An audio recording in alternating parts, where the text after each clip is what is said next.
बड़ी गल है कि इस गर्मी दे विच शदीद गर्मी च ਉਹ ਸਾਡਾ ਜਦੋਂ ਬਾਲ ਜਿੰਦਾ ਸੀ ਨਾ जी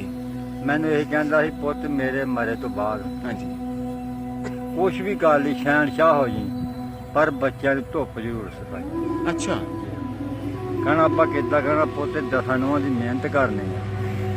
ਕਰਕੇ ਨਾ ਬੱਚਿਆਂ ਦਾ ਪੇਟ ਪਾਲਣਾ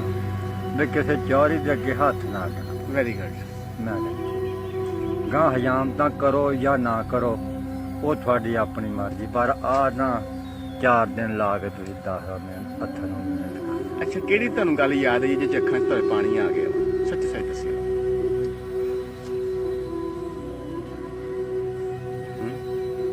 ਮੇਰੇ ਪਿਓ ਦੀ ਉਹਨੇ ਵੀ ਗਰੀਬੀ ਕਰਕੇ ਕੱਟਿਆ ਸੀ अच्छा ਤੇ ਅਸੀਂ ਵੀ ਗਾਂ ਗਰੀਬੀ ਦੇ ਵਿੱਚ ਅੱਲਾਹ ਤਾਲਾ ਨੇ ਕੋ ਮਾੜਾ ਜਿਹਾ ਆਸਰਾ ਦਿੱਤਾ ਚਲੋ ਜਿੱਦਾਂ ਦੇ ਆ ਸਿੱਧੇ ਰਾਹ ਦੇ ਆਦੀ ਮਿਹਨਤ ਕਰ ਦਿੱਤੀ ਆ ਵੀ ਕਿਸੇ ਦੇ ਅੱਗੇ ਹੱਥ ਦਾ ਭਰਾ ਦੇਖਣਾ ਤਾਂ ਕਰਨਾ ਹੁਣ ਮਾਈ ਆ ਸਿਰ ਤੇ ਨਾ ਪਿਓ ਇੰਨਾ ਵੀ ਚਲੋ ਆਪਣਾ ਗੁਜ਼ਾਰਾ ਮਜ਼ਾਰਾ ਹੋਈ ਜਾਂਦਾ फिर भी अल्लाह शुक्र अदा करदे ਹਾਂਜੀ ਅੱਲਾ ਸ਼ੁਕਰ ਅਦਾ ਕਰਦੇ ਆ ਵੀ ਇੰਨਾ ਵੀ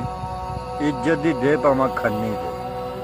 ये खन्नी की हुंदी है ਵੀ ਰੋਟੀ ਨਾਲੋਂ ਅੱਧਾ ਖੰਨਾ ਦੇ ਦੇ अच्छा अच्छा ਵੀ ਇੱਜ਼ਤ ਦੀ ਦੇ ਦੇ ਵੀ ਜਾ ਵਾਰੀ ਤਾਲਾ ਵੀ ਦਿਨ ਖੈਰ ਦਾ ਚੜੇ ਤੇ ਖੈਰ ਦਾ ਛਿਪੇ अच्छा ਆਪਦੀ ਇੱਜ਼ਤ ਨਾਲ ਜਾਓ ਤੇ ਇੱਜ਼ਤ ਨਾਲ ਆਪਦੀ ਮਿਹਨਤ ਕਰ ਗਿਆ ठीक है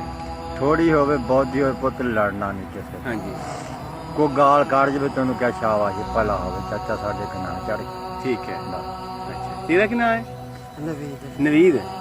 अच्छा नवीद कितनी कणक वढ लेना रोज तू तेरी नज़र भी कमजोर है एक नज़र है ही नहीं है ਇਹ ਸਾਡੇ ਨਾਲ ਆ ਜੀ ਬਿਲਕੁਲ ਅਸੀਂ ਨਾ ਮਾਸ਼ਾਅੱਲਾ 15 ਕਿੱਲੇ 20 ਵੱਢ ਚੱਲੇ ਆ अच्छा 15 ਅਸੀਂ ਪਿੱਛੇ ਵੱਢਿਆ ਸੀ अच्छा जी